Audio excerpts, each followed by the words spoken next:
Hi, Helena here. I am back with part 3 of Know Who You Are, and I just did a little public announcement here. I've been asked if I'm going to be returning to radio, and it's not likely I'm going to be going back to the radio. So it was a nice 5 years, a nice 5-year run for me. It was a great experience. Can't believe how much I grew exponentially, the amount of people I met along the way that really helped me grow and helped me learn who I was. One of the most special things I figured out about being a radio host in that time was I was getting triggered a lot, and being triggered is actually part of knowing who you are. So, in fact, the word trigger came up in one of the first few months that I was on the radio, and I didn't even really know what the word triggered meant in a psychological term, and then I really got it, like triggered, like something that triggers something, a memory, which triggers an emotion, which triggers a whole butterfly effect of things that we don't really want within ourselves.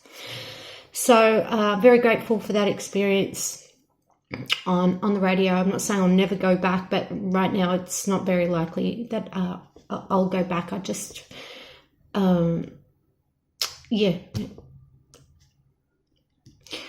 So here I am, and so this is Know Yourself Part 3, and I thought today I would talk about twin flames, like this term twin flames. It gets thrown around a lot. Apparently everyone wants their twin flame, their soulmate. A little suggestion about wanting your soulmate means you need to have a soul first.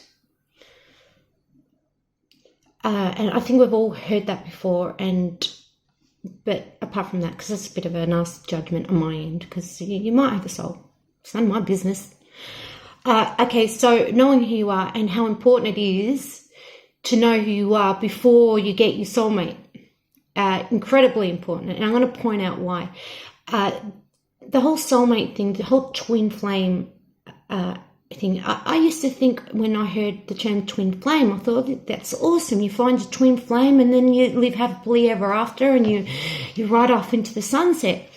And then I started learning that the term twin flame doesn't mean that at all, especially your shadow twin flame. And what I mean by that, so just say you find your twin flame when you don't really know who you are, that's going to be cause for a lot of difficulty for you and for them, because their job as your shadow twin flame is to bring out all your shit, and no one wants to be dumped with all of someone's shit, now do they?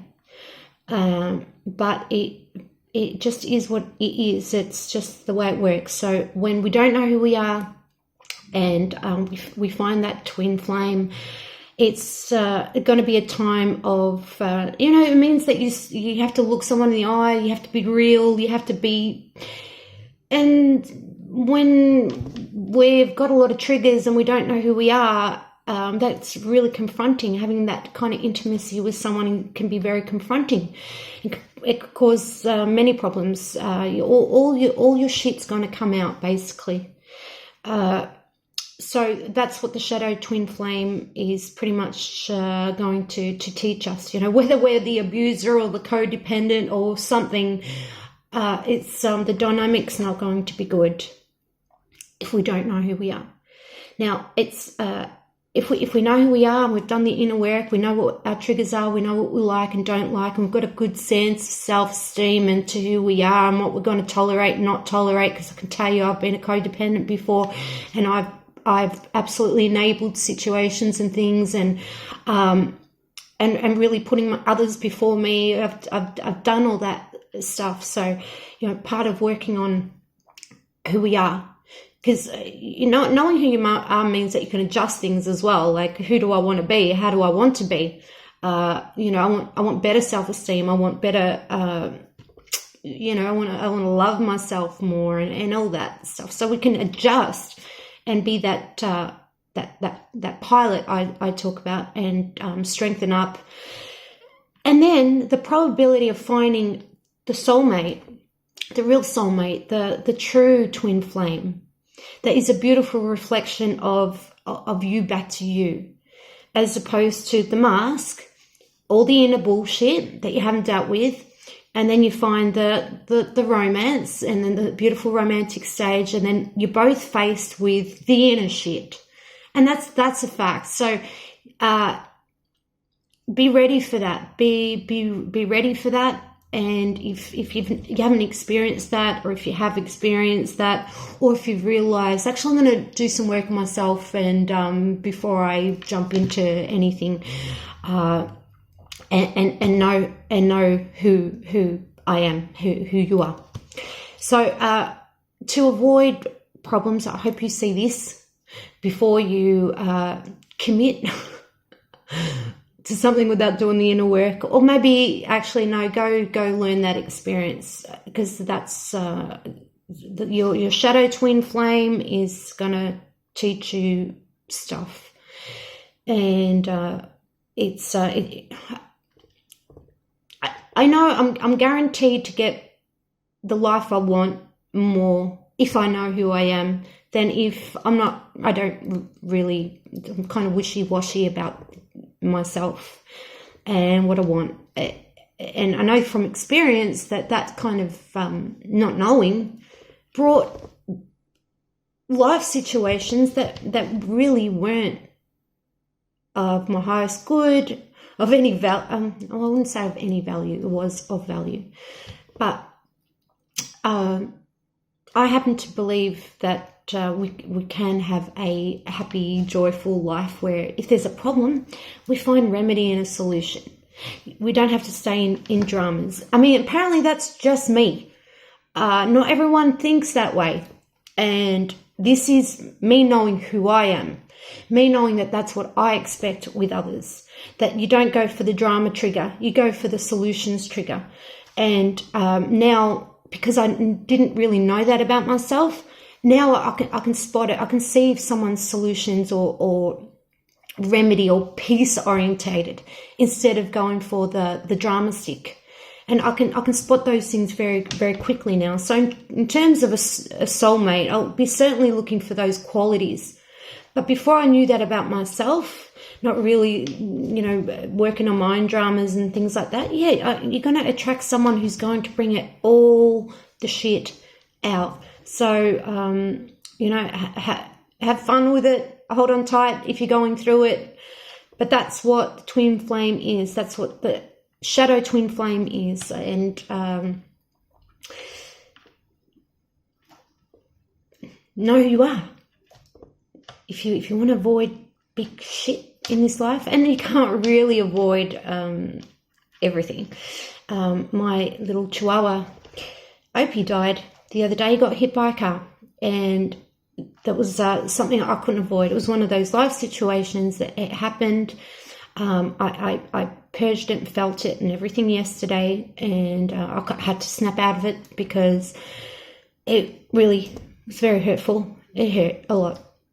But I had to just sort of pick myself up instead of just wallowing in that, because there's a death and you go through a mourning, and then your mind starts possibly spinning out of control and all that stuff. And if you know who you are, you're able to control that and get back on track, get your thoughts nice and balanced again, and just accept it. So in other words, I guess what I'm trying to say is, there's sometimes life throws us a curveball, and emotions are really stirred up. And then, again, knowing who you are will really help get you through things, because you can process properly. And I'm sure there's always someone there to talk you through it. Or I'm very lucky. I've got good people in my life that tragedy like this has happened, and they're present with me and giving me compassion, and that's really important. It's another thing that's so important when someone's going through a tough time, and just that compassion with a friend, or just being present. I just realized with me, could just happen in the day, and then I just feel better just knowing someone is. It's really powerful. I wonder if everyone else feels that way. For me, it's a big deal when someone throws me the compassion lifesaver. And I hope I'm able to do that for my friends as well. But yes, twin flames, shadow twin flames, the person there that's going to drive you what you think is nuts. And it's really stuff you haven't worked on with yourself. And I experienced it, and I really had to have a good look at myself, which a lot of people do avoid. And we're going to just keep getting the lessons until we figure it out, unfortunately. So I do look forward to a great life, and just staying positive and putting good vibes out there. And I know it's hard sometimes to get up and don't really feel like doing that, but having a little bit of inspiration, like a video like this, something just to inspire you and get you up and just put a smile on your face. And I just try to be the change I want to see. So being inspired helps me. If someone or something inspires me, it really can push my good triggers. And if I can do that for others, then that's good too. It's a win-win. I win too. I'm not completely altruistic in my ways. But anyway, that's I guess all I want to say today about the shadow twin flames. Oh, it's scary. It's scary. You better want to know yourself pretty good before you go there. Yes, it's true.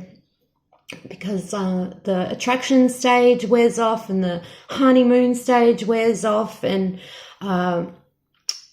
you know, I actually did like the option of growing together with someone. So found my twin flame and saw difficulties. And I did consciously want to grow together and go and work through those things together.